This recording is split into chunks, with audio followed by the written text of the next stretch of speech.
хичээлээ хэлэлцүүлдэг эхлэх бэлэн боллоо. Багш Дөржин сүрэнгээс хэлэлцүүлэг эхэлнэ.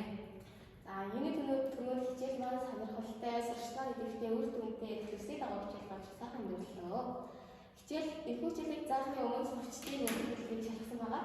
Тухайн шалгалтын багшлагын үр дүнгээс хичээлийнхаа агуулга болон дадлаг сонголтыг хийсэн нь үнэхээр амарчтай байлаа гэж би дүгнэж байна. За хичээлийн үйл явцаас гэвэл хүүхдүүдийн оролцоо үнэхээр сайн байлаа. Хүүхдүүдийн бүдэрний идэвхтэй хамруулаад бүдэрний хичээлийг сонирхолтой анхаарлыг татаж хичээлээ зааж чадсан гэж дүгнэж байна.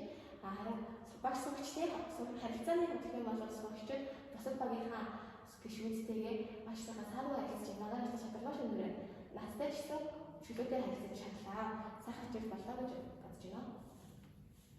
Би ээж хичээлийн төлөвлөлт болон ангийн хэлээр ажиллаж хэлээ. За миний ажилласнаар бол нөгөө хичээл нь төлөвлөгөөнийхөө дагуу үр дүнтэй сайн хичээл боллоо гэж дүгнэж байна. За ангийн хэлээр бид онцлогын шалтгаан өрөөнд асны үр дүн гарч ийн гэж үзэж байна. Энэ яаж гэж юм сурагчдад энэхүү тасалтай алгаар ажлууд нь нэг хүн байсангүй. Бас харин хүн байсангүй. Яг л бидний төлөвлөсний дагуу хугацаанд үр дүнтэй ажиллаж чадлаа. За миний хувьд сурагчдын хичээл идэх оролцоо, анхаарлыг шалгалаа. За сурагчдын анхаарлын төвшин сайн байлаа. За багуудын идэх оролцоо, багийн хамтын үйл ажиллагаа сайн байсан. За багшийн хувьд анхаарах зүйл гэвэл за сурагчдын хариултыг сонсохгүй төрүүлж ярих хандлагатай байсан. Миний хувьд самар төлөвлөлт хэрэглэгдэхүүний талаар ашиглаж хийсэн байгаа.